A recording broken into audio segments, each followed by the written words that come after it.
Welcome, everybody. It's good to have you here. We'll just maybe give another 30 seconds or so for people to join the live, and then we will get going.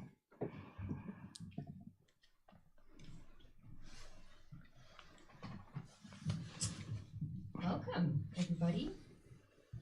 It's good to have you here. We'll just maybe give another 30 seconds. Should be good. All right. I am going to launch us off and get straight stuck in because we've got a lot to get through this evening. So I'm going to start by just introducing myself and the four wonderful people that I am sitting in this room with. And then I will hand over to them. So my name is Leanne Porter. I am the managing director at New Hope SA. We are a local organization working in the homelessness sector. We run a second phase transitional house here in Muizenberg. And yeah, I am very, very happy to be sitting here this evening. With me, I've got Phineas, who is from Rea Thusana. He's the founder of Rea Thusana. He will tell you in one line what they do just now. And then I've got Enrique, who is the center manager from MES. And I've got Jean-Ray, the CEO at U-Turn, and Lisa, who looks after all the programs at U-Turn as well. So perhaps just in 30 seconds, Phineas, can you tell us what Rea Thusana is all about? Yeah, good evening, everyone. My name is Phineas, and Rea Thusana Foundation basically runs a transitional home for women who are victims of gender-based violence, human trafficking, and homelessness. And we also do outreaches where we build relationship with people who are unhoused and refer them to safe spaces. So, yeah. Cool. Thank you. Great to have you here. Thank you. Enrique. Thanks, Leanne. Absolute pleasure to be here this evening with this amazing table full of people. Mold Empower Serve creates effective and efficient pathways out of poverty. We operate all the way from ECDs to families at risk, but specifically in this context, we're representing our youth and adults at risk phase, and we specifically look after homeless individuals and create pathways for them out of poverty. Thank you. Lisa, can I ask you to tell us what U-Turn gets up to? All right. So U-Turn exists to also create effective pathways out of homelessness. What more can I say? Great. It's a great thing to say. Thank you. Okay, we're going to dive straight in. So hopefully you can see just a run through on your screen of what we're going to be chatting through this evening. We'll basically run through our presentation and please feel free to send through any questions that you have at any point while we're chatting. We have a lovely assistant here who is working through all those questions, and we will do our best to answer as many of them as we can at the end. So feel free to use the chat box on the live as much as you want to. So I'm going to hand straight over to Jean-Ray, who is going to speak through the first 2 points, looking at some definitions, context, the costs of homelessness, and some historical perspectives. He's also going to talk to some of the causes of homelessness as we understand them. Over to you, Jean-Ray. Thank you, Leanne, and thank you for inviting us. It's a lovely evening to be around the table with such distinguished people, all of whom I respect enormously. Question of definition. What is homelessness? You know, when you ask this question, we look, I think, typically internationally to say, what is the UN or what does somebody out there define it as? And there's no universal clear definition of homelessness. Different countries experience it differently. People tend to distinguish between street homelessness, people accessing homeless services, and people who are at severe risk of homelessness. The UN actually differentiates between what they call primary homelessness which they call rooflessness, people living on the street or sleeping rough, as we might call it, and then secondary homelessness, which could include various forms of kind of precarious housing or informal housing. In South Africa, similarly to many other countries, the growth of informal settlements kind of reduces the distinction between people living in informal housing versus people who are truly homeless. It becomes quite a blurred line. However, we have generally defined homelessness as people who have experienced street living or sleeping rough, not just informal housing, and people who are accessing homeless accommodation or other homeless services, such as shelters. I think none of us is a stranger to homelessness if we've grown up in this country. We've seen it all of our lives. At the same time, we've watched maybe in dismay in recent years as these tent cities have mushroomed on our pavements, in our parks. I'm pretty sure that there has never been a time in this city where there are so many people trapped in homelessness, or in this country, or in fact in any of the major cities in the world. We're seeing homelessness as a global crisis right now. Probably the biggest factor in the current reality of homelessness worldwide, but particularly here in Cape Town, has been the COVID lockdowns. So tragically, during this time, over 3 million people in South Africa lost their jobs. There was huge rates of depression, domestic abuse, suicide, crime, and drug addiction, increase in the power of gangs. And these factors have driven literally thousands of people onto the streets in this kind of social upheaval. Added to this, the prisons across the country released about 19,000 prisoners to comply with social distancing requirements.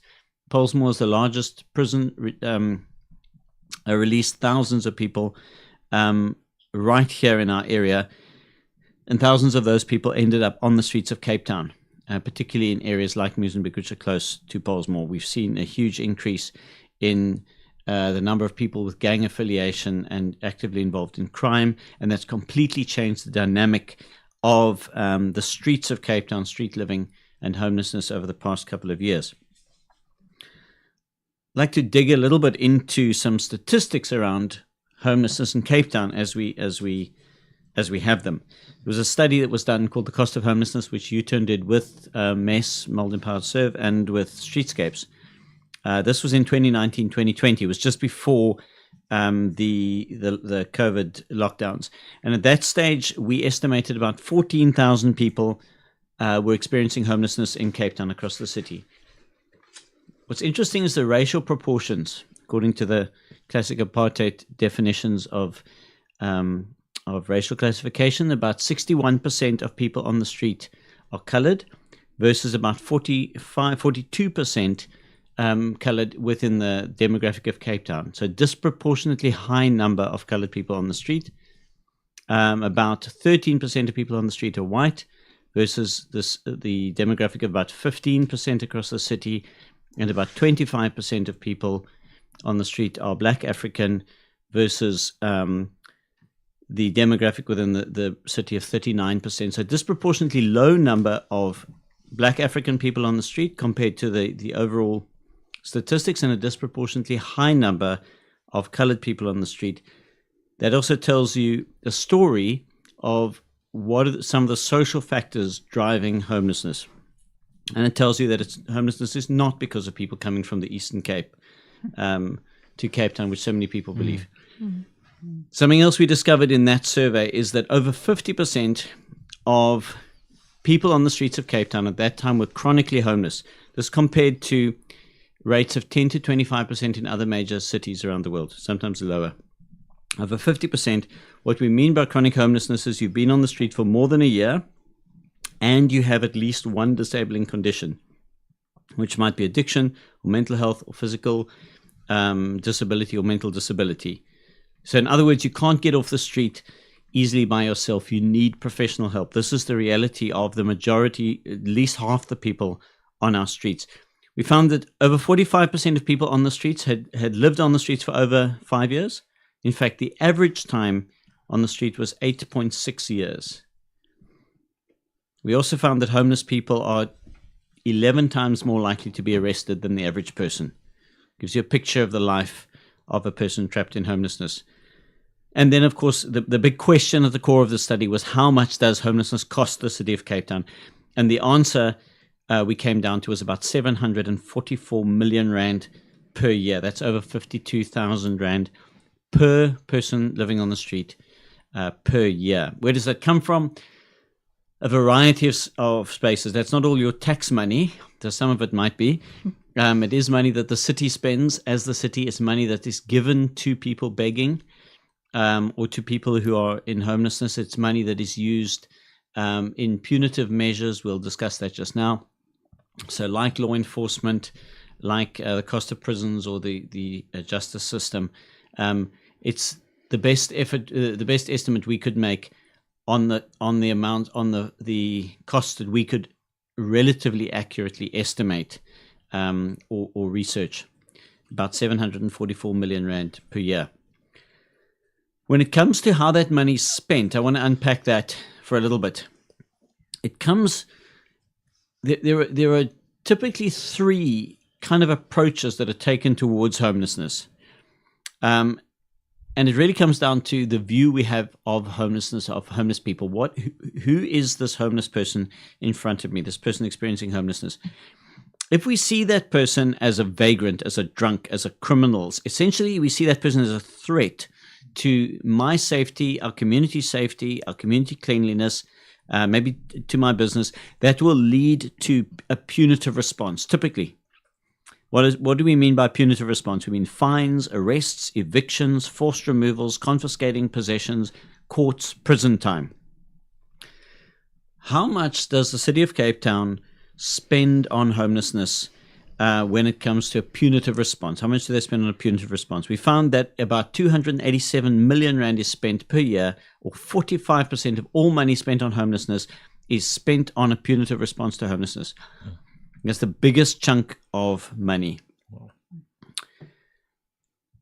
There's another approach, another typical approach to homelessness. When you see a homeless person and you see that person as lost, as destitute, as miserable, as broken, as in need of help, probably in need of your help. And maybe you feel nudged on the inside that you should do something. Maybe it's guilt, maybe it's some sense of personal self-actualization, but it will lead towards a humanitarian or a welfare or a relief approach. And what we mean by that is the handing out of money or food or blankets or tents, doing something which relieves the pain or difficulty that person faces just for now. And then at least we can feel good about ourselves because we did something about the problem.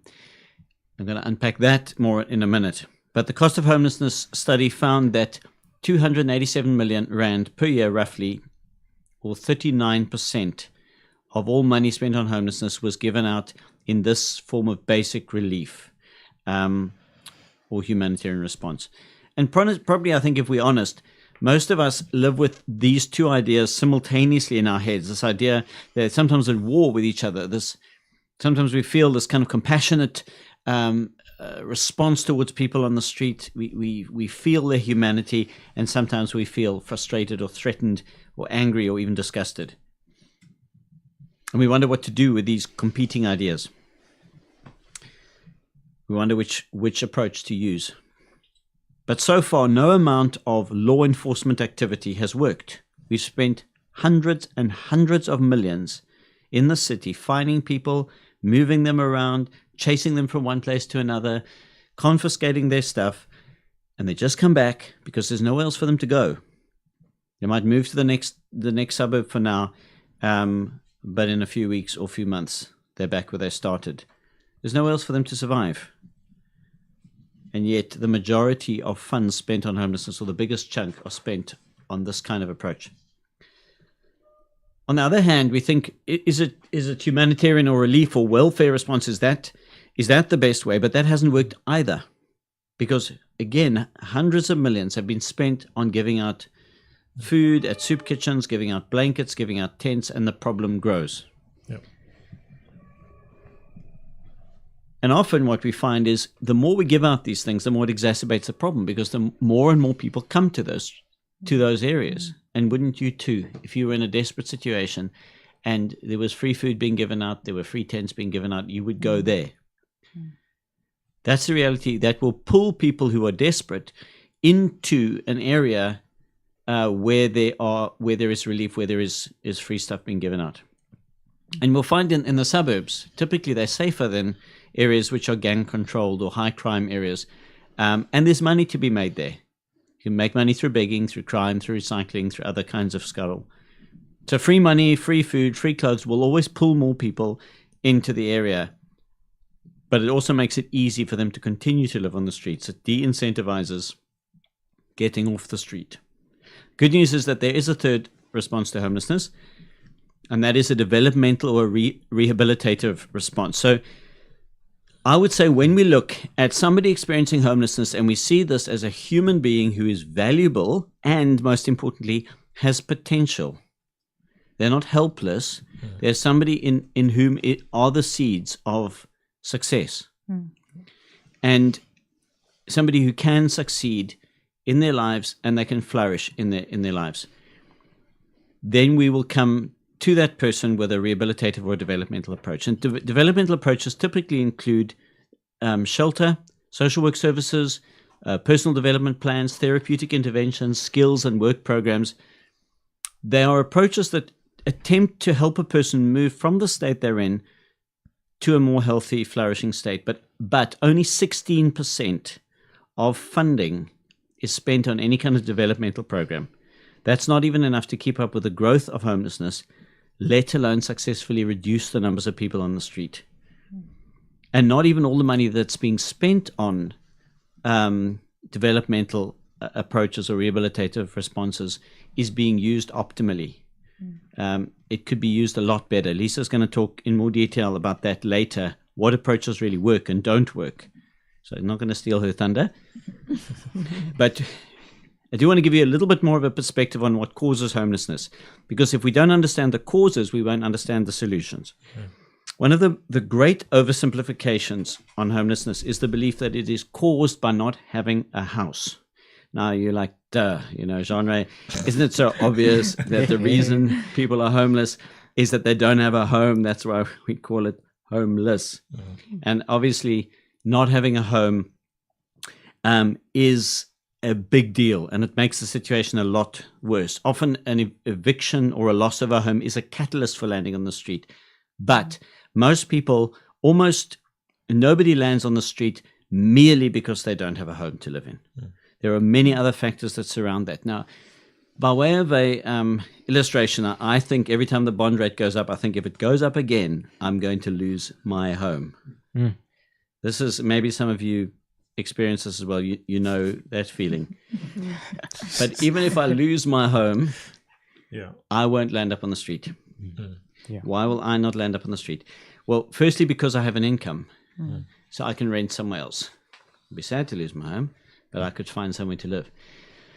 Even if I didn't have an income, I have family and I have friends who would take me in and would make sure I didn't land up on the street, and I would contribute as best as I could. I'd cook, I'd clean, I'd renovate, whatever I needed to do. That may be stressful, but I cannot see that I would actually have to sleep on the street corner. So what does cause homelessness? And as we've wrestled with this question and analyzed all the data and many, many thousands of cases and people we've known over the decades, we've come to understand fundamentally three factors that, when they come together, are this lethal combination that land people on the street. The first is some kind of personal, I'm going to call it dysfunction. It may be an addiction, a mental illness, a physical disability, a mental disability, something where I am not actually fully in control of myself and able to manage myself.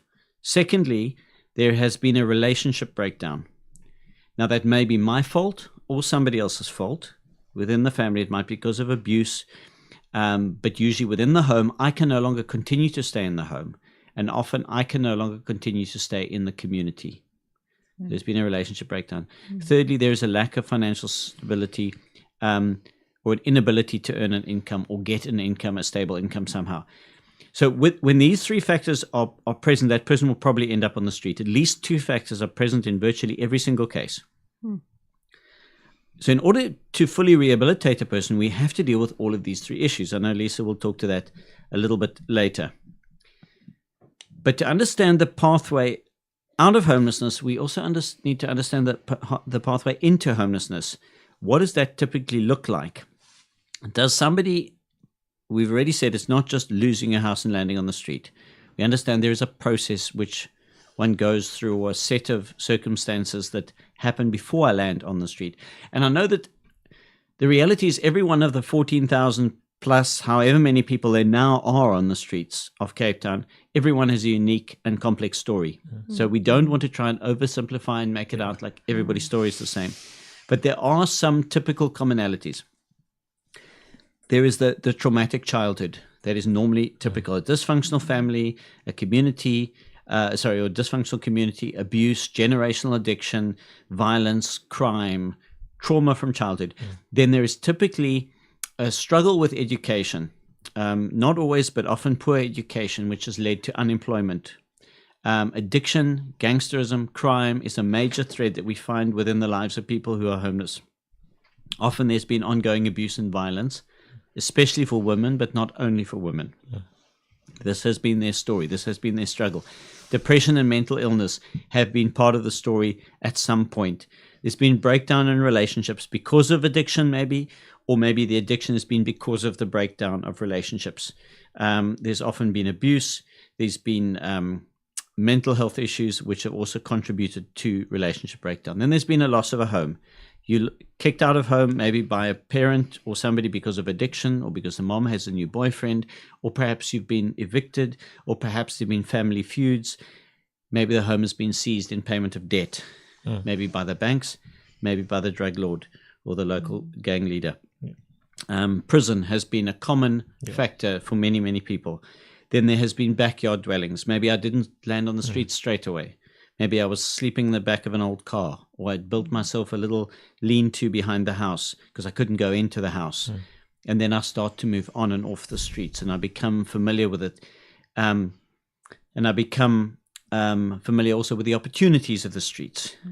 Then I maybe move permanently into a kind of a local economic hub. Maybe I'm coming from Lavender Hill or Vrygrond or Seawinds or Capricorn or somewhere, and so I land up in Muizenberg because that's the closest economic hub. It's where I can survive. And then over time I move up the railway line, maybe towards town or somewhere else, and I move into major economic hubs. Maybe I'm trying to escape gang threats. Maybe it's for my own safety. Maybe it's because of the opportunities I find in these places. And over time homelessness becomes chronic, long-term, entrenched.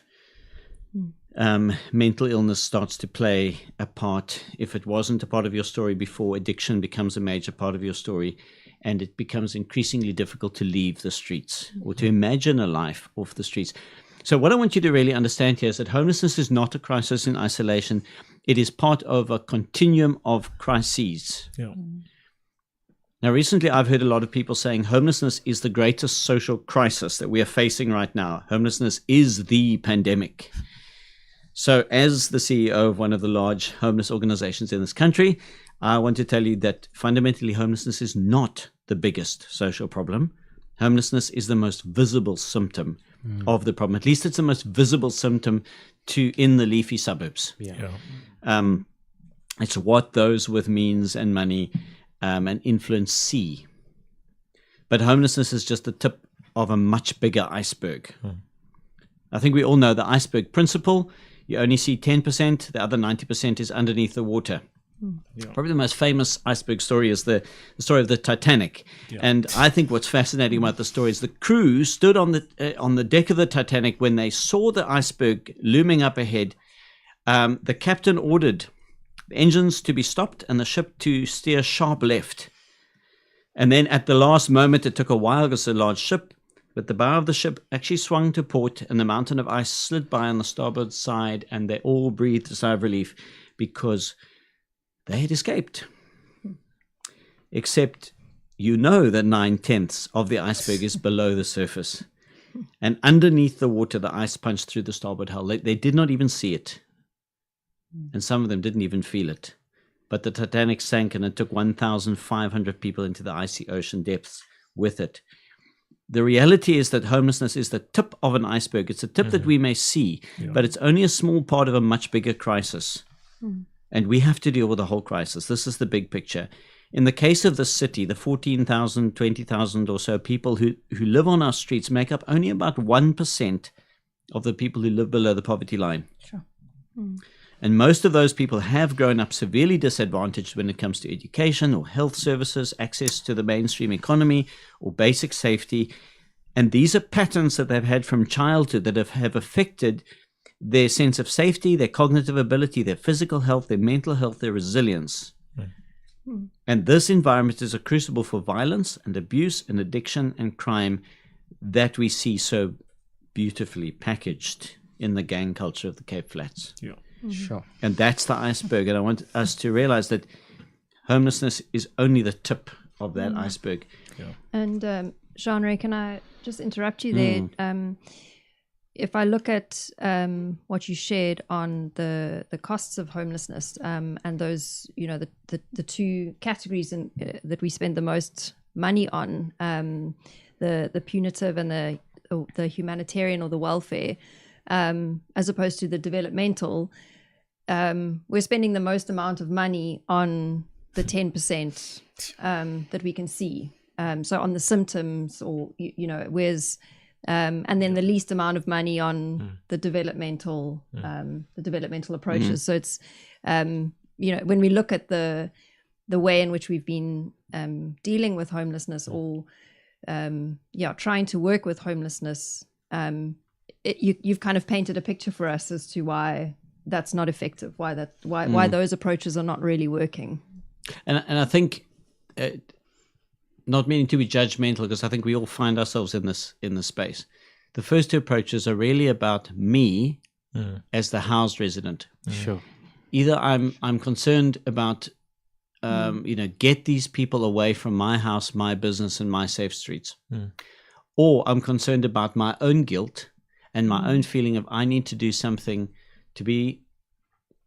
We historically say, we traditionally say the white savior, but it's not only white people, it's people with means who feel like I can be the savior here. The developmental approach is different because it says and we'll talk about this a bit later, but you are valuable as a human being. You are too valuable to leave in the condition you're in, or to chase away, or just to give you a piece of bread so that I can feel better when I go home to my nice home while you still stay on the street. Sure. And so I think, but the other thing, just to pick up on what you're saying, is when we talk about the cost of homelessness, we are not talking about the money that does go into developmental projects in our townships and other areas. There is a whole lot more that is used there. We're looking specifically at what happens within the homeless space. And I think there's two sides of this, that the iceberg idea. The one is that the macro social problem, which is, in order to fix the problem of homelessness, we ultimately have to fix the problem of poverty as a whole. And poverty is not just about money. Poverty is about disempowerment. Some of that's self-inflicted, some of that's inflicted by others.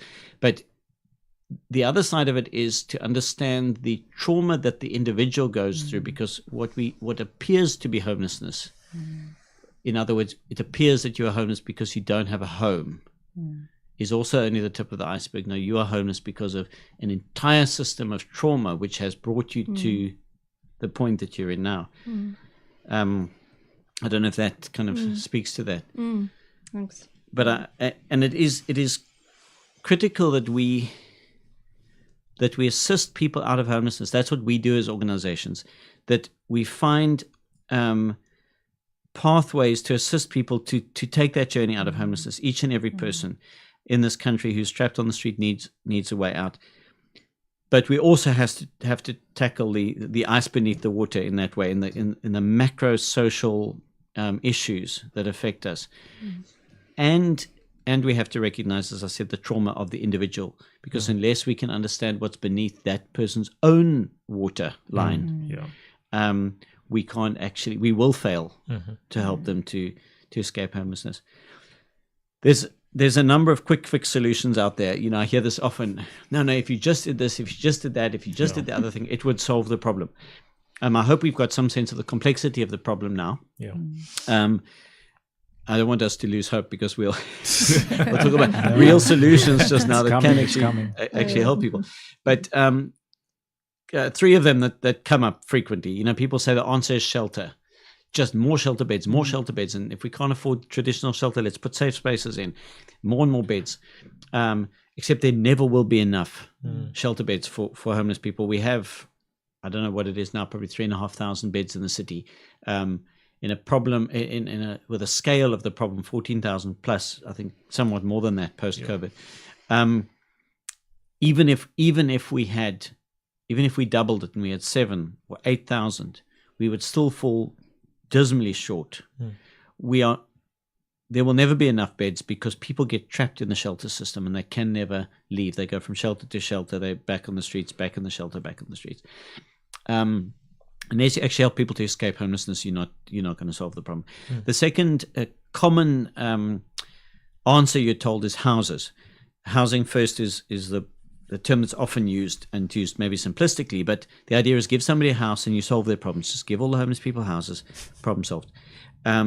Except it's not only homeless. We've already talked about the complexity, so maybe I don't even need to go there, but it is not only homeless people who need houses. There are over 10 million South Africans who live in shacks. Now, that's the ice under the water. What's going to happen if you say all the people on the streets of Muizenberg will be given a house? I can promise you the townships around will empty onto the streets of Muizenberg. This is the case across the whole city. It can never be so simple. I know first world countries try to do this, but they don't have the same housing crisis we do, and they have mixed results as well. The third answer, which people typically say, is give them jobs. Just get basic work for all the homeless people. They can clean the streets, they can empty the rubbish bins, the government will pay. That'll stop homelessness. Now, that has been a strategy that's been used by government for a long, long, long time. All of these things, housing, jobs, shelter, is all part of the picture. I never want to say that it's not, but in isolation, it can never solve the problem. Because what about addiction? What about mental illness? What about the behavioral dysfunctions? What about the broken relationships with the families? What about gangsterism? What about crime? What about fear and the trauma which we've talked about, which underlie homelessness? This is the ice under the water. And these are the things that land people on the streets. And these are the things that keep them on the streets. So, yes, I think that's probably all for me for now. But I was taking notes. those are my thoughts about Thanks. about causes, and Thanks so much, Jean-Ray, just for I guess just painting a picture for us of the complexities around around homelessness. Lisa, I'm going to hand over to you. I think what we're really wanting to do here this evening is share what we've learned, not as the ones who know it all, but just share what we've learned thus far in the time that we've been working in the sector, and really with the idea that the conversation will continue outside of this room with the community. I'm really glad we've got you here as the person who looks after all the programs.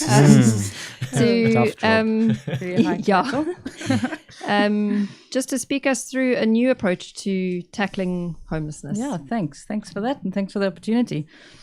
Thanks, Jean-Ray, for painting such a comprehensive picture around everything that, the underlying factors that adds to why people end up in the street. I mean, you mentioned a couple of things that I might refer to. One of those was the continuums of crises that land people on the street. And in a similar vein, I want to say, if we want to find an effective solution, we have to look at the continuums out of homelessness. And you referred to sort of the one-sided catch-all phrases that we've become used to in the sort of addressing homelessness, shelters. We just throw shelters at the problem, or reunification, family reunification. That's a word we're all familiar with, and how those things in themselves don't solve the problem. I mean, they're part of the solution, but as a single or a one-faceted intervention, they provide the solution. So over the years of working in the sector, I think Uton, along with its partners, have come up with an outcomes model. We say, if this is where we start, if this is when we start engaging, or what we see when we're looking at people that has ended up on the street, and we say, where do we want to go to? Where is that we want to end? Something like a shelter is never an end solution. It's temporary. Something like a short-term job isn't an end solution. It's a temporary. It's a temporary intervention, and it should be part of a holistic intervention that ends some way. So where is it that we want to end? So looking at an outcomes model, we're looking at, and again, we're constantly learning. I think, Leanne, you alluded to that. I think the collective years that we have around this table of working in the sector, we're constantly learning, we're constantly tweaking and adapting our models and our intervention. And only recently we added stable or managed mental health as one of the outcomes we particularly work towards, along with stable permanent accommodation, in most cases independent accommodation. If your set of circumstances is such that you always need the support, then where are we working towards in terms of a permanent supported accommodation? And not temporary. It won't be ripped from under you or for a period of time, and then what comes after that. Continued sobriety. And I think that's a big part of the story of many South Africans. Sustainable income. So whether that's working for your income, running your own business, or even in a specific individual's case, if it might be a social grant, but it is stable. It's not there and then gone. Along with then also, again, all of these things are at play with each other, because if I'm actively addicted to substances, whatever money I have, I'm going to lose it. So we're looking at sustained income over a long period of time alongside all these other factors, and then ability to form and maintain social networks. And I think, again, John, you alluded to that, but the ability to form relationship and maintain those relationships and deal with a typical kind of conflict that arises in that space, but stay healthy and stay, being able to maintain those relationships. And all of these, obviously, they work on a continuum. So that's the second thing I want to mention is we need to find graded interventions. We need to start easy, if I can put it that way. In a word that we've become familiar with is low barrier to entry. So how do we reduce the barriers that typically just set people up for failure? If you think of a shelter intervention, if that's a solution in itself, a highly structured environment, if someone has been surviving on the street, they're used to a lot of free time, they're used to very unstructured engagement. And now all of a sudden they have to adhere, if they go straight into a shelter, they have to adhere to a rigid kind of structured environment. And if we don't adequately prepare someone, or we don't adequately walk the journey or develop them into that kind of accommodation, we're just setting them up for failure. Another big aspect is the whole understanding of motivation. I might want something good for someone, but if they're not yet bought into that alternative lifestyle, or that hope for themselves for something different, again, we're both going to be disappointed. So there has to be work done on the motivation before we actually look at what is the intervention, where are we referring to you to, what are we providing along the way. Resilience.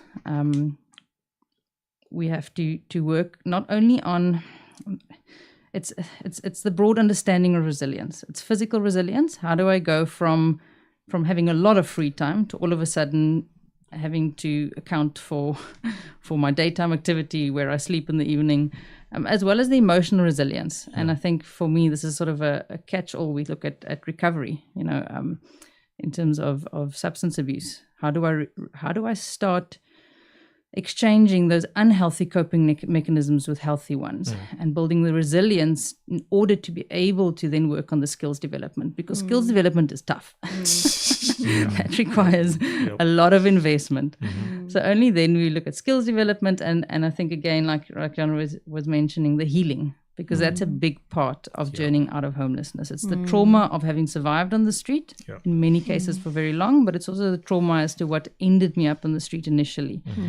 And then reconciliation and reintegration. So quite far down on this kind of graded intervention pathway, different to the traditional reunification. Come in within 6 months, you need to be reunified with family, you need to have a job, and you need to be stable. Because also the reconciliation process is the person needs to have the skill to be able to be a contributing member of society, a contributing member in the family, to be able to not just go home, but to add value when they go home, if they go home. And then the important part, follow up. We need to consistently follow up and see if the interventions we provide is effective, long term. And are they helping people to leave homelessness permanently? A quick thing about motivation. It's something that was quite eye-opening for me working in the sector. I often want good for someone, but unless they see the good for themselves, we'll both be disappointed. Yeah. So there's in any major life decision, there's this understanding, there's a pre-contemplative phase to change. I don't see the need for change. Then there's, and again, in that space, if someone saves me from the consequences of my behavior, the thing that needs to change, I'll never see a reason for changing. So unless there's kind of a behavior, there's consequences to it, and there's the reason for me, I get stuck in saying this is not how I want my life to continue to be. Then there's the contemplation phase. There's the thinking, okay, maybe there is hope. Can come with a lot of anxiety. Do I stay the same? Do I do things different? Preparation, then going into action to actively practice a different behavior, and then the maintenance thereof. So again, before we refer someone to a structured program, before we refer them to an intervention, is it something that they feel the need for themselves yet? One of the things you often hear me say is, how do we create these pathways or how do we change these pathways into highways? And we need to look at how do we start en masse building that motivation for change. What do we build into the program or into the model? So, can I interrupt you quickly yes. just to ask a question? We're speaking about homelessness as a whole, but there was a question that's come through, which I think is relevant in terms of substance use specifically, and I thought let's chat about that now before we look at the sort of continuum. So what is considered substance abuse? When is substance use substance abuse? Sure. Are you happy to answer that? Yes. I wish I could remember the DMS criteria. There is set criteria for that. I mean, substance use in essence is probably, if I have to break it down and make it very tangible for all of us, it's a coping mechanism. It's a way to try and deal with a lot of trauma or a lot of feeling out of control in your life. There are some clear definitions. I might get it wrong to try and point them all out, but I think it's a lot to do with the sense of control. Am I still in control of the behavior, or is the behavior sort of taking? Am I still able to control it or not? Is it having adverse effects? And I but guess I still can't change it. And I guess being harmful to either myself or to others, when it becomes something that's harmful to myself or to others. So I think it's a lot of that lack of control over the behavior. Great. Thanks. All right, so if we then look at a more effective model, and again, I think there are various organizations that's at play in this sector that says we can either do the same thing over and over and expect different, what's that old saying? We can do the same thing over and over and expect different results, but we're going to have the same results. So something needs to change. If we look at then an effective continuum that looks along that, that provides interventions on all those different outcomes, and accommodation is definitely part of that, because a lot of these kind of interventions you can't provide if there isn't a safe space. If a person isn't accommodated, there's only so much therapeutic intervention you can provide or skills development you can provide if a person still has to survive on the street. And on that picture, you'll see we start off with rough sleeping, untreated mental health, active addiction, transactional relationships, begging, stealing for a means of income. Where we want to end is stable permanent accommodation, stable managed mental health, sustained sobriety, social networks that a person is able to maintain, and then a sustainable income. And looking specifically at the continuum of accommodation, because we want to highlight the role of the safe space in all of this. I referred to it earlier to say that something like a shelter is quite a highly structured environment. So what is the steps that we provide before that?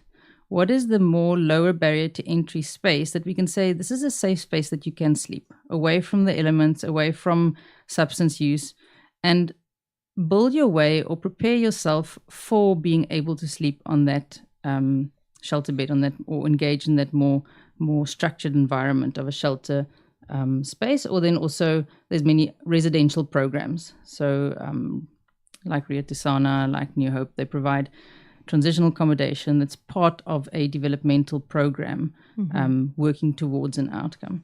So the safe space, the idea of a safe space is that different to a shelter, it's a bed for the night.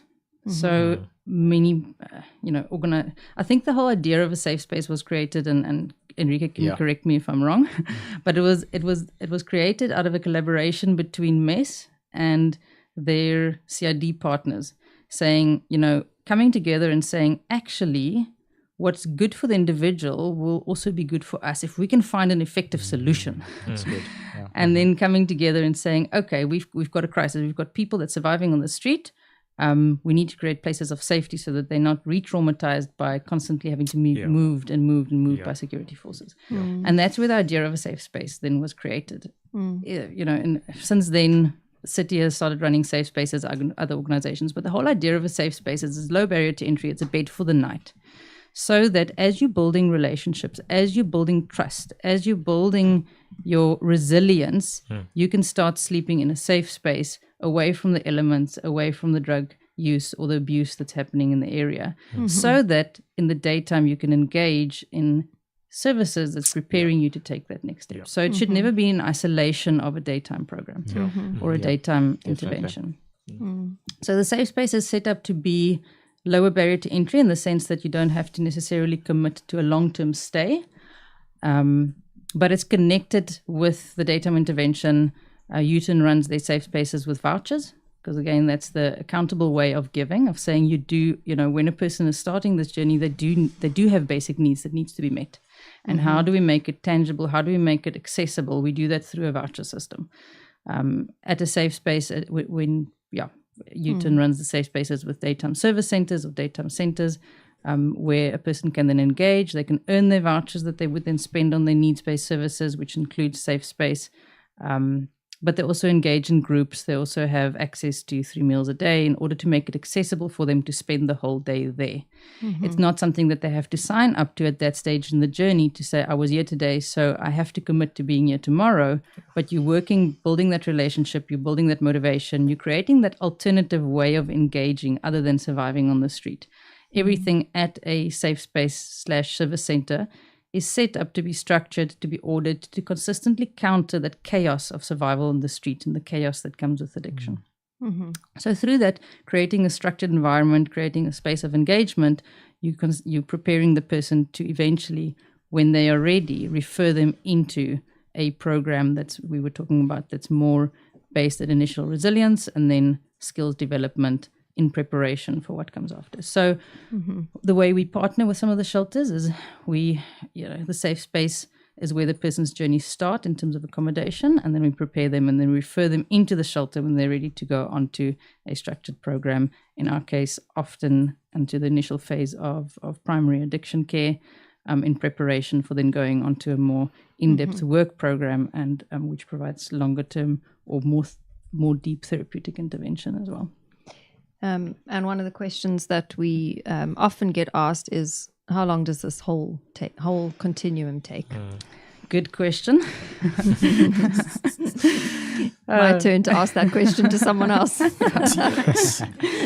You'll see, I try to display the individual's journey through that initial dotted lines, and the dots get a little bit longer and then it becomes a solid line. So every person is unique. I think through the way that the centers are set up, through engaging with, or employing peer workers, through having those different ways that a person can connect, you're encouraging the person to start engaging more and more. So in terms of that first phase intervention, in terms of that working on the motivation to change and building out the resilience, it can be years because of the individual's own sort of set of circumstances that they have to work through, their own learning to trust, their own willingness to engage in something that might, that opens them up. And for others, it's literally they come with the intention to start engaging. So 2 weeks of attending regularly, they're coming with the intention of walking the journey. So in terms of that first phase intervention, that as long as a piece of string, I think once a person enters a more structured program, again, every person is unique and individual and have a unique set of circumstances that they have to work through. But if you look at the general principles of recovery, there's sort of a 6 months mark, there's a 1 year mark, a 2 year mark. And generally, if we, in the programs that Newton run, once a person has signed up to the more structured program, signed up to that second phase, third phase intervention, it takes about 2 years in terms of recovery as well as skills building in order to maintain that recovery and to find to go into stable employment. And I think one of the things to add that I was thinking about when you were talking now is that it's often not, it looks very linear on a diagram. It's often not linear. Because of all that you spoke to, Jean-Ray, about the complexities, of why people end up living on the street. It's often not a linear process, and so you do get people kind of moving in and out, or so even the continuum is complex. No, definitely. Motivational interviewing it paints this beautiful picture of the motivational dance. Right, saying you're leading this person into this dance of change, and slowly you're starting to direct their steps into a more orchestrated whole or more choreographed whole. So you'll see on that diagram there's 2 lines going off. So again, as I was saying, we're constantly learning, we're constantly growing, and recently I was reminded by someone of saying that yes, there might be a sort of a very prominent journey that most people can walk off the street in terms of what we've mentioned about motivation for change, then resilience building, then skills development, then on to independence.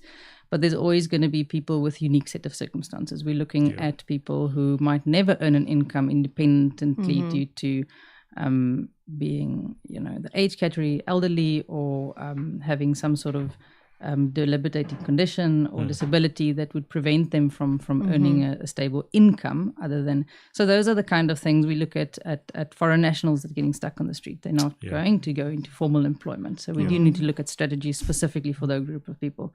But I think the principle of entering to exit comes into play.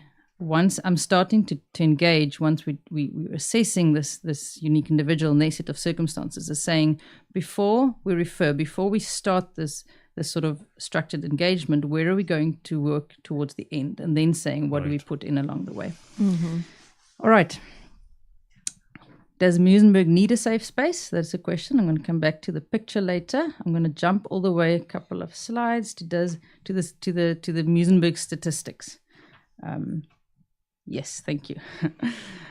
So just in terms of our service center, that we already have a service center in Muizenberg. I don't know if everyone's aware of that. And just context, service center is the daytime intervention. So we've been running a center that provides daytime intervention to homeless people in Muizenberg for more than 2 years already. And as part of the journey of person accessing those daytime interventions, we do the first time that a person does any engagement on site, we do a baseline assessment. So we ask a couple of questions, get to know the individual from day one.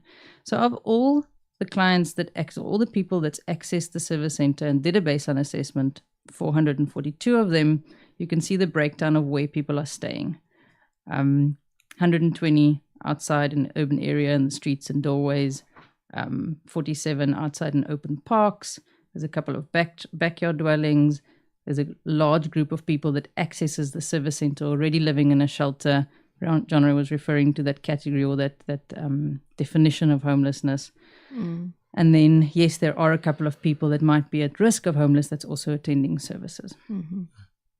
This year, of the 452 people that has drawn a service from that service center in Muizenberg, and this is the Muizenberg stats specifically, we look at the average and the median age of those people attending services. And you can see the sort of context of people ending up in the street has changed. I think a couple of years back, maybe 10, 20 years back, your idea was children and elderly, whereas that's changed quite significantly. These are mothers, fathers, people that need to find their way into independence. All right. So jumping back to the safe space that's sort of the hot topic at the moment for Muizenberg. We're looking at a artist's depiction. Or I'm actually going to bump this over to John Ray to just quickly give us a feedback or a run view of this picture. It looks very pretty, eh? Yeah. Wow, beautiful. Very pretty picture. This was an artist's impression done by a architect. Thank you, architectural company that we were working with.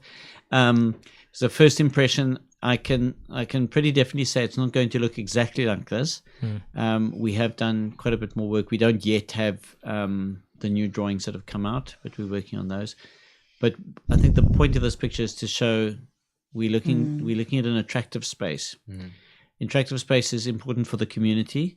And that's a real importance. We're not doing that just to make sure the community is happy and ticks the boxes. I think all of U-turn spaces are attractive. Yeah. Because it's also important for the recovery journey of a person to be in that kind of space.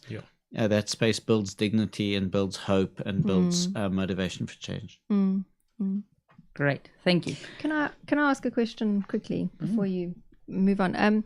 What makes a good site for a safe space in your opinion? I see we're both pointing at each other. They did a Spider-Man thing. Great over question. Well, a few things from my side. Lisa, I'm sure would have some other things to say. I think what's important is accessibility. There's no point in putting a safe space on the other side of town. People will not go there. Okay. If you put them in the back of the police van and take them there, they will come back. Maybe not all, but the majority, because their livelihood, their community, etc., is in the space that they have been living on the street. So you want accessibility. If you want people to come in during the day to programs that will build motivation for change, you've got to reduce the barrier to entry. You've got to make a low barrier to entry. If you make this thing far away, you raise the barrier to entry. That's the one thing. It's important that it is actually safe in the sense that you can't, I mean, this is maybe more in terms of the design of the space, but you don't want little corners where people can be molesting or abusing each other. You don't want places where drugs can be passed through the fence easily. So you want to design it in such a way that it actually is conducive to recovery. I think the attractiveness of the space is really, really important. The airiness, the openness, that has a psychological effect on people. So I would definitely say the aim is not to put this as far away and out of sight as possible. The aim is to, obviously you don't want it, in the middle of your park, understandably, but you do want it in a place that's accessible and that's attractive and safe. Good. Thanks. Thank you. All right. So what happens at a safe space? What happens in the space? So we talked earlier about the safe space is a place to sleep, but it's also a place to engage in the day. And typically it has a schedule. There's a services that runs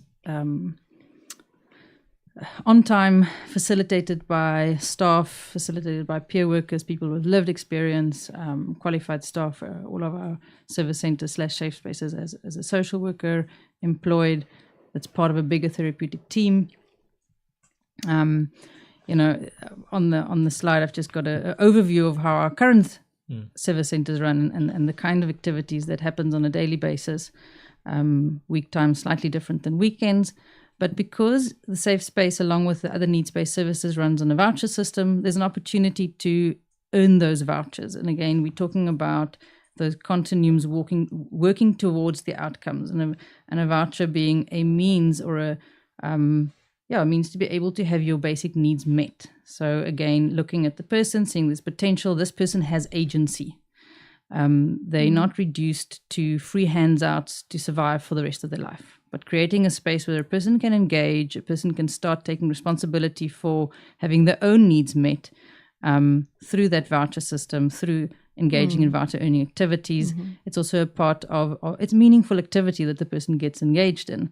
The typical voucher earning activities that we run at our centers is anything from street cleaning to recycling on site, facilitated, structured, ordered. We spoke about it earlier, consistently countering that chaoticness of survival in the street and the chaos of addiction, and empowering that person to be able to have their needs met in that way. Because we wanted people to be able to stay on site the whole day, we provide 3 meals. Again, it's all in an accountable way, part of the engagement, part of the voucher earning program. And then also providing access to clothing, because one of, apart from food, having, safety from the environment. So in its most basic form is clothing. Obviously having a safe space to sleep is part of that, that safety continuum. And then in the evening, getting ready for the nighttime activities and for lights out at the safe space. So all structured, all ordered, all facilitated by a staff contingent that's employed to work at the center. I think that was more or less what I needed to say about the continuum. Good stuff. I think if I can Well just highlight, Great. it's it's got to start with a low barrier. It's got to work on the motivation, build the resilience, then the skills development in terms of working towards those outcomes and the long-term journey off the street. Thanks so much, Lisa. Amazing. I think we've got quite a few questions coming through around the safe space specifically. So just to reassure everyone that we will get to those questions. I'm going to hand over to Phineas now. And we're going to, I guess, change angles a little bit, although, it is all completely related. Yeah. If you can just chat to us a little bit about networks of support, some of the dynamics around homelessness, some of what we are, I guess, as a community. We've looked at the causes, we've looked at the way out of homelessness, and Muizenberg is an incredibly caring and kind community, and I think that the desire is really to help and to walk alongside, and to kind of extend community to our neighbors. And there's a lot of dynamics that kind of go into that. So maybe you could just chat us through some of those dynamics. Thank you so much. I was taking a lot of notes when John Ray and Lisa were talking, and I was like, sheesh, do I feel like saying anything? But anyway, this is really good. I'm learning. And I think my angle is on building relationship with the unhoused neighbors. And specifically, we say unhoused neighbors because we need to start seeing them as neighbors. Because sometimes even with a disabled person, some people say a person with a disability, not a disabled person.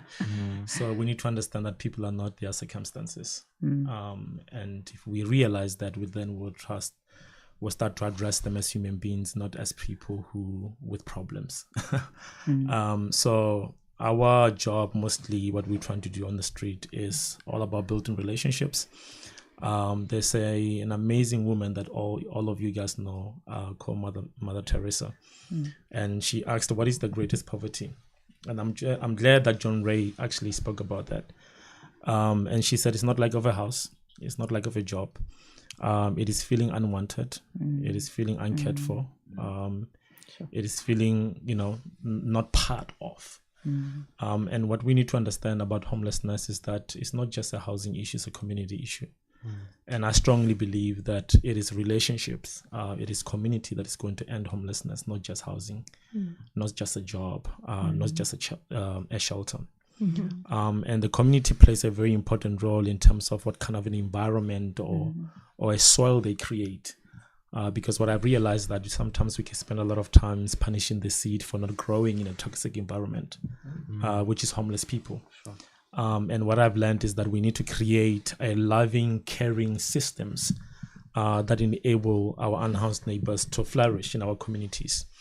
And that's why I love what New Hope is doing with their community dinners, what my church is doing with the community lunches, because what we get to see is the housed and the unhoused sitting at the same table and having conversations. And it's amazing when you know somebody's name and their story, you treat them very different. So when people ask me, how do you interact with homeless people? Stop giving them stuff. Because the basis of interaction determine the relationship. If you engage with a homeless person with food, all they see is checkers. If you interact with them with money, all they see is an ATM. You have to interact with homeless people on the basis of being a human being, on the basis of knowing their names and knowing their stories. So what we have learned is that it's important that we know the people's names and we know their stories, and we get to do that with them at the table, eating the same food that they're eating, and sometimes playing dominoes and Uno, and for the first time you get to see a homeless person smiling, and you're like, you had teeth? I'm kidding, but it humanizes people. Where the unhoused actually also get to realize, oh, Phineas also has problems. He may be driving a car, he may be living in a nice house, but he also has problems. So now that shifted to the point where they don't ask me for money anymore. You know what they ask for? They ask for my time. They ask to talk. So rather than me giving them that 2 rand, I give them 2 hours of my time of listening to their trauma. And what we're learning in this process of building relationships is that proximity kills fear and breeds connection. So when people are fearful of homeless people, I'm like, just come with me, and let's sit down and let's have a conversation. And the magic happens when you know, oh, this person's name is Peter. This person's name is PJ. This person's name is Michael. This person's name is Letitia, and these are the people who are living in Muizenberg. This person's name is Rasta.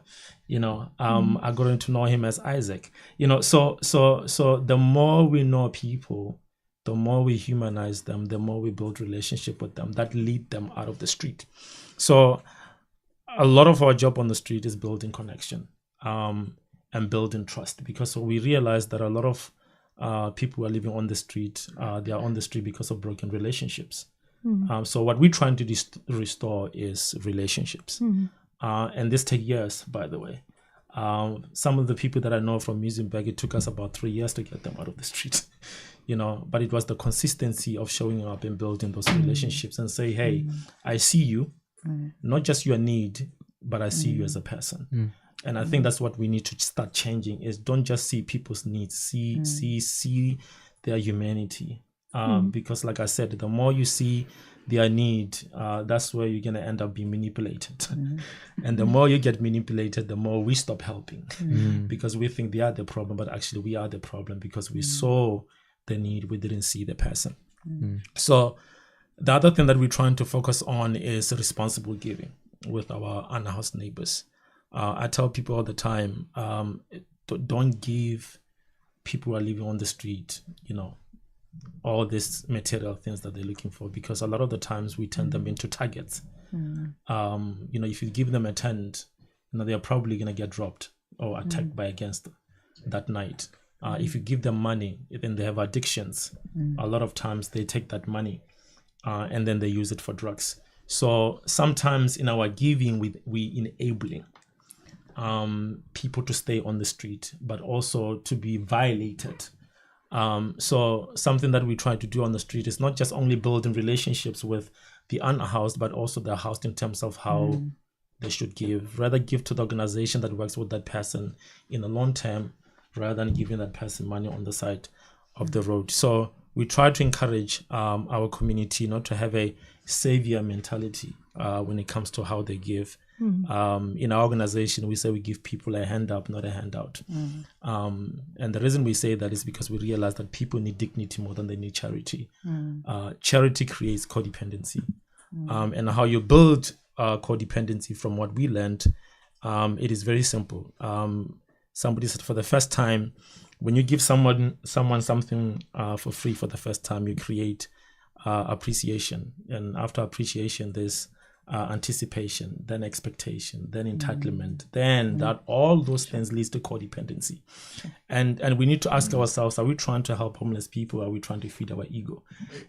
And sometimes, to be honest with you, I have been there where I'm giving and taking a nice selfie just to look good on social media rather than actually helping the person. That's why there's books like When Helping Hurts. When it comes to community development, we need to read those books and know how to give in a responsible way that lead the person out of homelessness. Systems of care, I think I touched on that. We need to make sure that the soil is good for the seed to grow. That's why I like the U10 Service Center, where the people are prepared for change before they change. Because what we don't realize is that people experience something called culture shock. You can't take somebody from the street and put them in an environment and expect them to be an angel. It's not going to happen.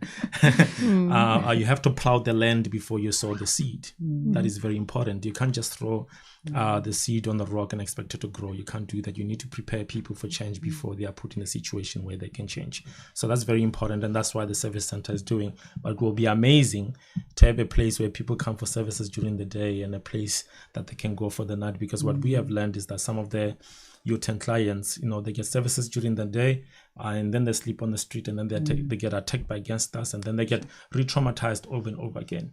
But imagine if there was a safe environment for them to heal holistically. So that's important. It's creating systems of care. It's creating an environment for people to flourish. And hopefully that's what the safe space will do. I think the last thing that I want to say, because I don't have a lot of time, is the gangster inside of the work that we're doing. People always say, these people choose to be on the street. And I'm like, be a little bit curious. There's a reason why somebody's on the street.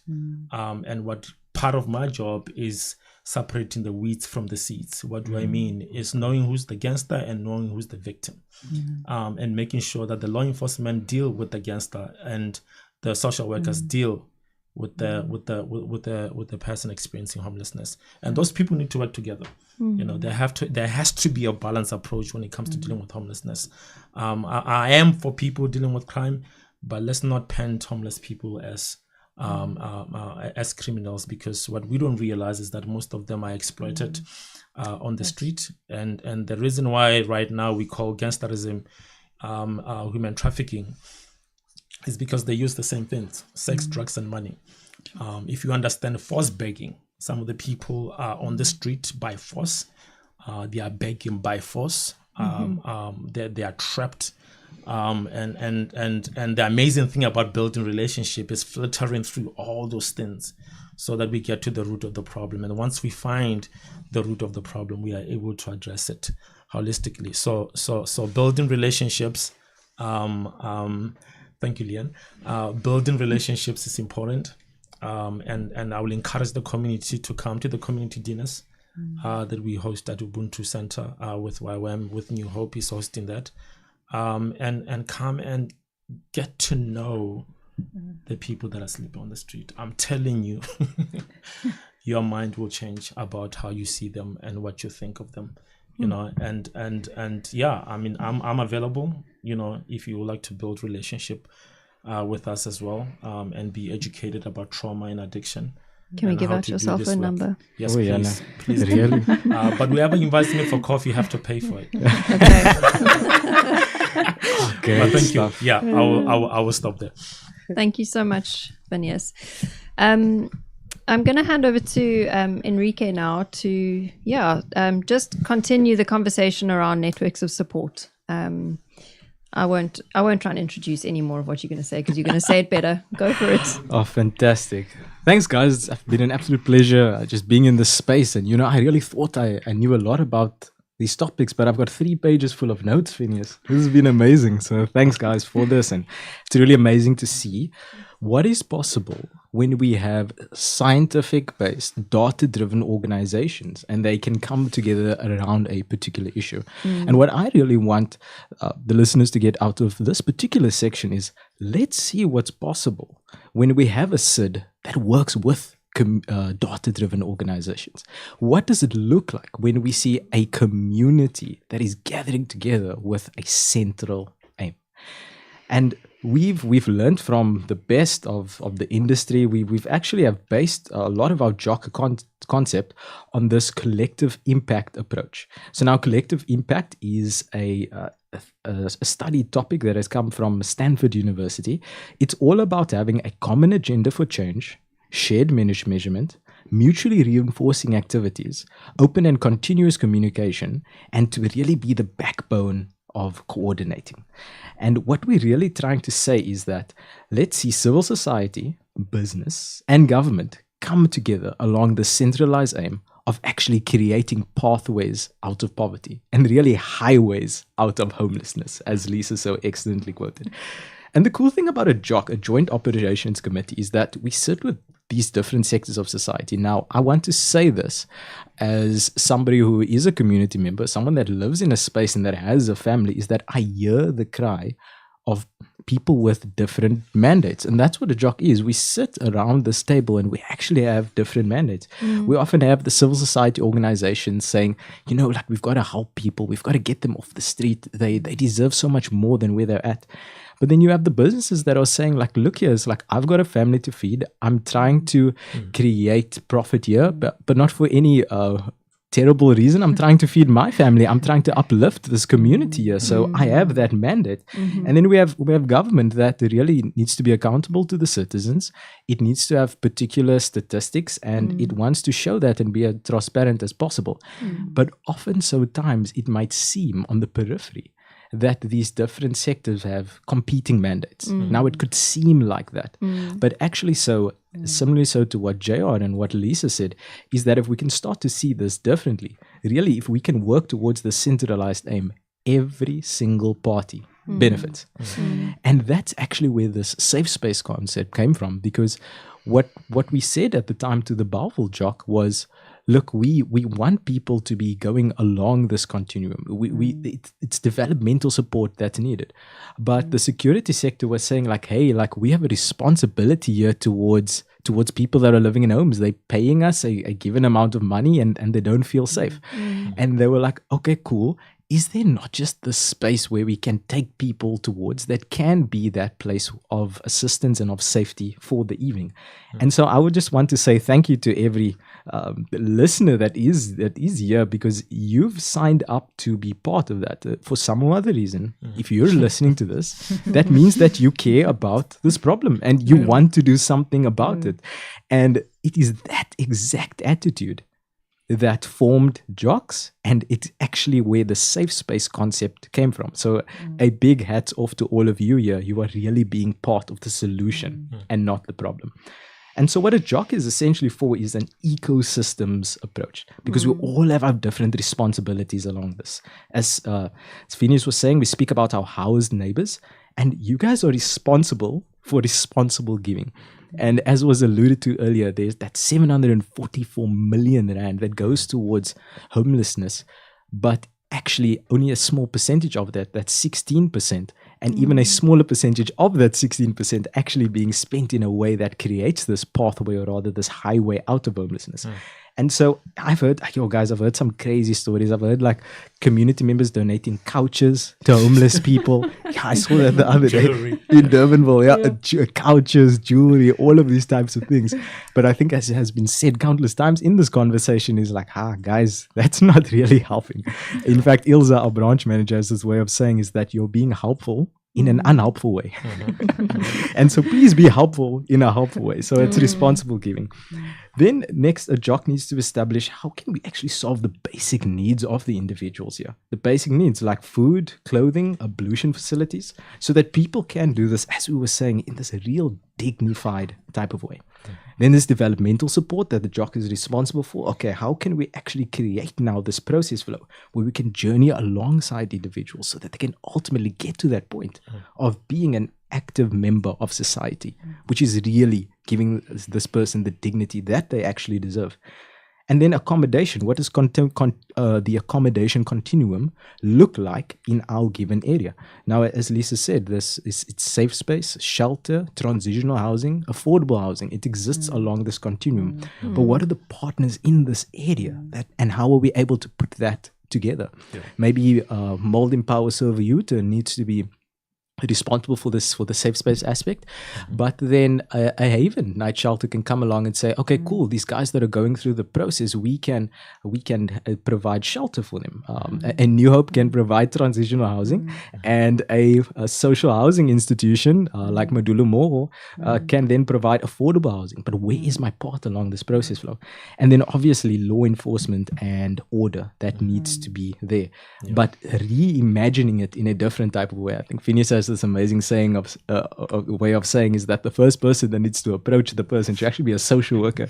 It shouldn't be somebody with a baton saying like, hey, like what's going on here? But once we're on the same page, we can reimagine what security actually looks like, and we can build better, flourishing communities. And so practically what that looks like in a JOC, you've got 4 different teams. You've got a preliminary group, you've got a safety group, a service delivery group, and an awareness group. These people then all meet on a quarterly basis in this JOC capacity, but can either meet once a month or once every 2 months in their separate sections, and then hold each other accountable in this regard. Because really what we're pushing for here is this triple bottom line, right? People, planet, and profit. And truly so, if we can all come together along this centralized aim, then we can achieve all 3 of those and achieve them better than we could have doing them apart. And so let me briefly talk impact, because you guys are probably like wondering, like, does this actually work? I mean, these lacquer like people that call themselves experts, but like, are they actually getting results? And I can say incredibly so, yes. So what you'll see in front of you now are the statistics from 3 months before the center started and then 3 months after it opened. And you can see there a huge difference in 425 incidents related to homelessness to 258 incidents related to homelessness. To these different things: drinking in public, substance abuse, begging, structural removals, all of these things. And I want to share a very big number that came from our SID group, is that they were able to move 547 people along this process flow. And now it's very cool because there's this knock-on effect, right? Is that if you take 20 people from a safe space to a shelter, that means that there's 20 more people that can move into a safe space. You know, you move 20 people out of affordable housing to out of transitional housing to affordable housing, and that's another 20 people. So it actually, given fact, you can move 80 people by moving 20 people out of, for example, affordable housing or, you know, transitional housing. So that's the impact in a given community. But there's this other last impact, and I'll close with this with the remaining few seconds I have, is that it gives the broader community, I'm speaking now about the housed community, perhaps those of you listening here, a sense of purpose. I think when I was in this Muizenberg engagement that the CID had organized, and I was hearing the cries of the community members, they were seeing a safe space in a context where it was actually going to bring a degrading element. But don't think safe space, and we'll get into this video now. Think center of hope. Think a place where school kids can come and do their outreach hours. Think of a place where the elderly that have something to give towards the community can come and sit, can come and journey with people, can come and mentor. Think of a space where you can teach people how to budget. I walked into the center and there was this beautiful moment the other day of this school kid after school that was busy playing chess with one of the people that were going along our process flow. And I was like, this is what it's about. As much as it's adding this broader impact towards the lives of those that are not living in homes, the people that are living in homes are getting a real meaningful sense of purpose. And that is the true impact of what a safe space can be to the community of Muizenberg. Thank you. That was wonderful. Thank you so much. For just sharing your experiences. Your hands-on experience, Enrique. That's very insightful and helpful for us. Before we get to the video, I think we'll close out with that. I want to just give some opportunity for answering some of the questions that have come through.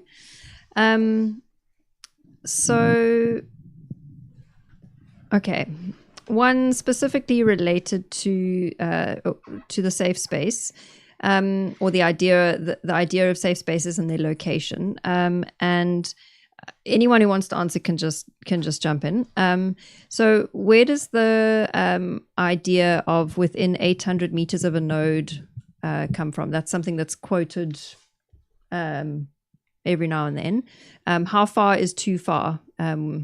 Genre, you were talking about, what's the ideal place for a safe space? Have you heard that quoted before? I haven't heard the 800 meters from a node, to be honest. Okay. I know we've said ideally within 1 kilometer of a node, which is much the same. There's not a magic number. I think what you have to realize is the further away you get, the harder, the more you raise the barrier to entry. Let's say the more difficult you make it. We have a long-term strategy, I suppose, which as U-turn we would like to have centers within 4 kilometers of where people live, so that and we would see 4 kilometers as a walking distance across the city in all major hotspot areas. It's not going to be practically possible to put even that is a huge goal on its own. So it's not possible to put a safe space within every single node or within every single within 800 meters. But the reality is that the closer it is to where people are, the more effective it's going to be. If it's right on their doorstep, it's maximum effectiveness. If it's 3-4 kilometers away, it's going to be radically reduced. If it's 10, 12, 15, 20 away, it's almost useless. Right. Okay.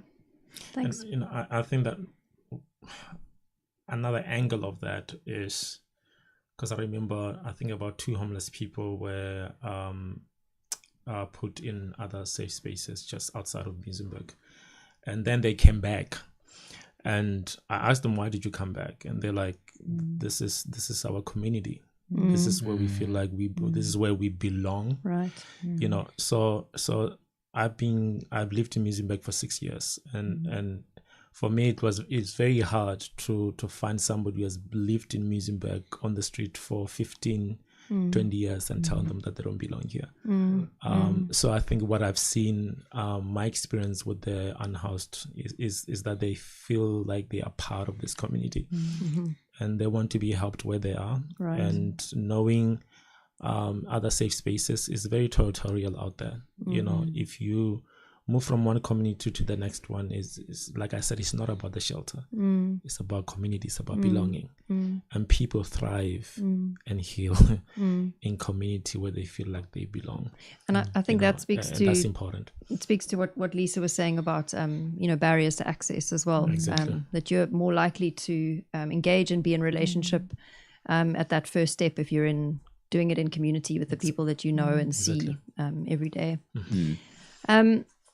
And then related to the safe space as well, there was a question around services or structures in place to keep families together, and related to this, pets, and where the pets can stay with their owners. Is there space for them? So again, perhaps those who've experienced and who've worked in service centres or in safe spaces in other parts of the city, what's your experience been around that? And obviously the rules are the rules, but what's been your sort of experience with that? I'll start with the pets question and then move on to the family one. It is something that would be lovely to be able to include. I think it does require additional resources. It does require a lot more planning around. I visited a center in the States last year that had a beautiful program to accommodate the individual along with their pets. They had a fostering system. If the person went into residential care, there was all those kind of services that was provided to the pets as part of that person's journey. I think we're not set up like that in South Africa yet, but it would be lovely to partner with a relevant organization to work towards that. You would need more space capacity, for instance, and more service capacity. Yeah. In terms of family, I think many of our organizations are registered to work specifically with adults, and we're limited in working with adults with children. I know of one shelter in Somerset West where we often refer clients to when there's families with children that's needing support and intervention. Because of the therapeutic nature of the journey, we often work with our clients, if they are in relationship, to say that if you walk this journey and for a part of this journey you have to be separate, it's part of your healing process, so that together you can be stronger. So we never, it's how do you assist those individuals in their healing, so that also that the relational aspect to their journey is also facilitated. Thanks.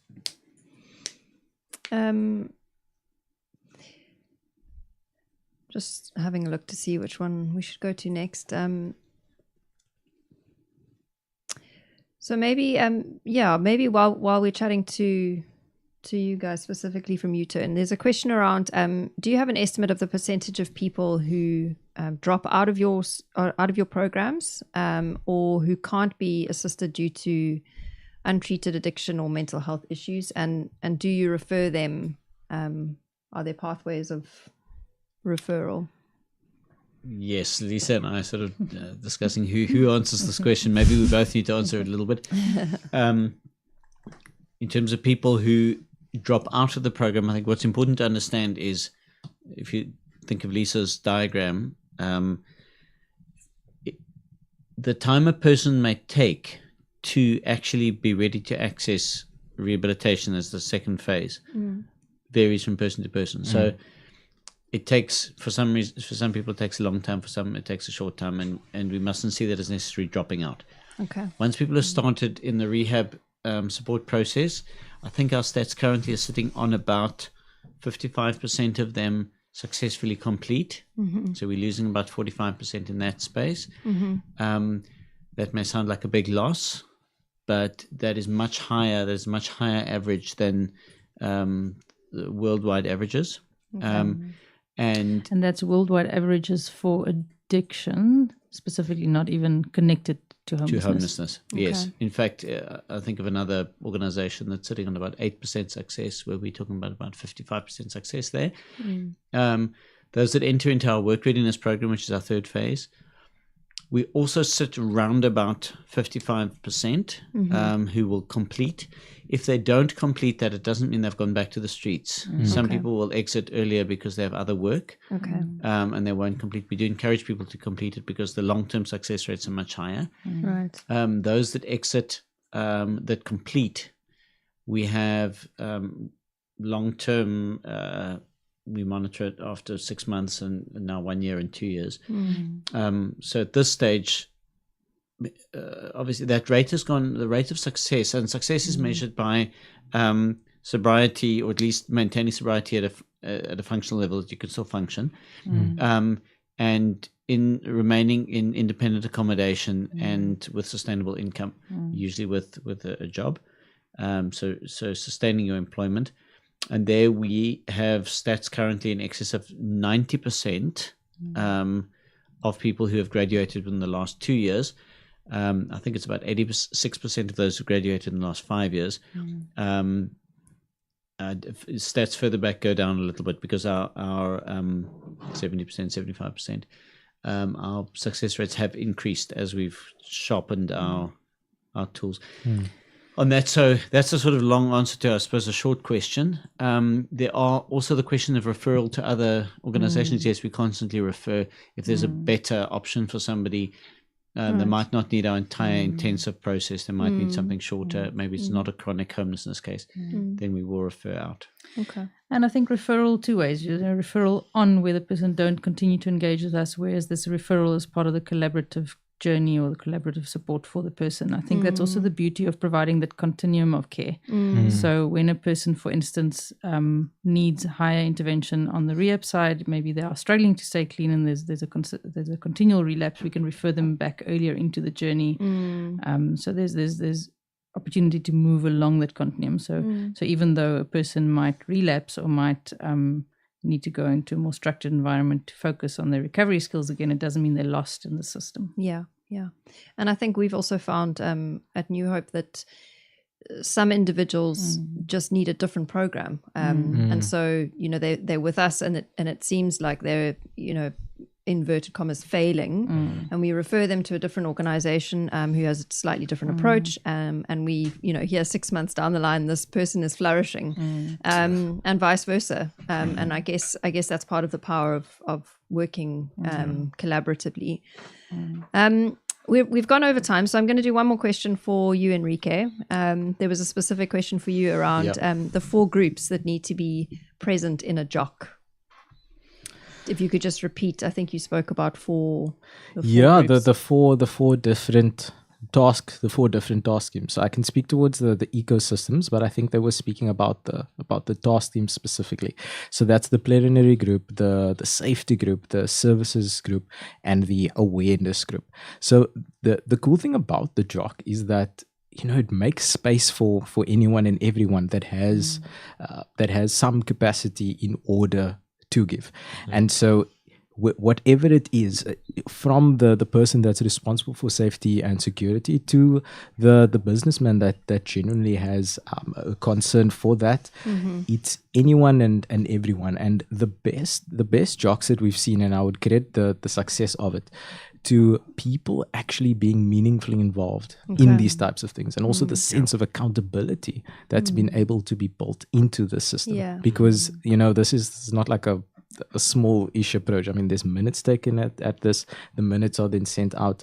We hold everyone accountable to these types of things, and data is shared. Because I mean, the different task teams specifically, it is only a strength if the safety and security task team can then share their types of information with the developmental services.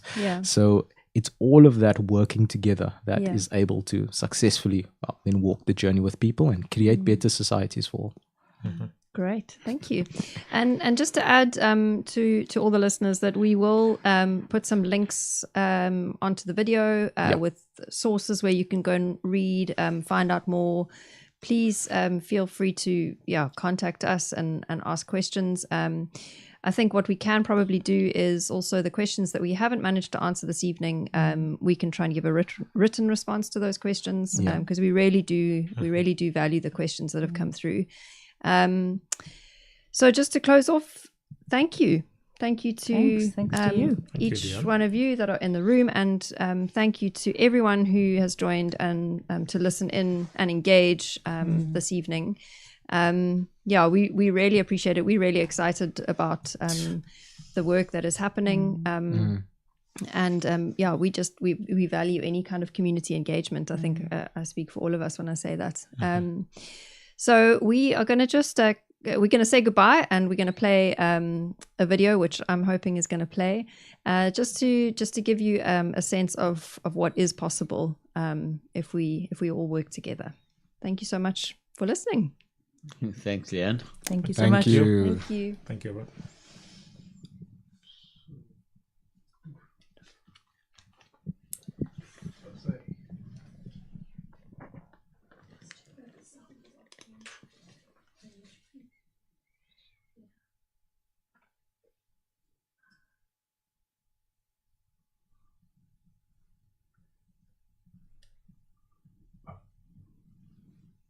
Okay, it seems we have no audio on the video, so we'll make the video available. I think he can narrate it.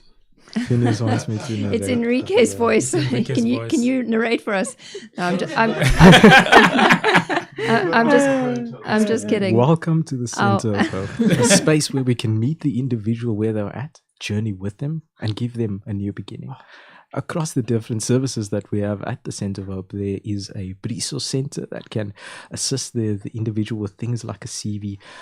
These types of centers that you can then see on the videos, everything from social enterprise, transitional housing, really a space where everyone can come together along these types of things. And similarly so, as Lisa was saying, a real space that we're imagining that all of those different phases can fit into that one roof. We say here at MES, outreach and relief, change readiness, work readiness, and integration. And what we're really hoping for in a center of hope is a space where all of those can come towards along that. You'll notice at the end of it as well, this story of Natalie. Natalie will be sharing as part of her journey as she was met where she was at on the street.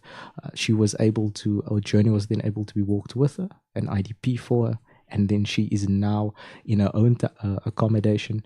She is fully employed. She has been sober now for nearly 2 years, and that's what the hope that we're able to create in this space. So we'll send that video to you, but thanks so much, guys. Wow, Amazing. Enrique, that was impressive. You had to get some ASMR with that. Yeah. Good night, done. everybody. Thank you. Bye. Bye. Don't forget to say goodbye to your listeners. Oh, they have. Okay. Yeah. Okay. Good. All right, folks. Thank you very much. That worked out. Yes. I didn't do that. Oof. There we go. Are you sure it's all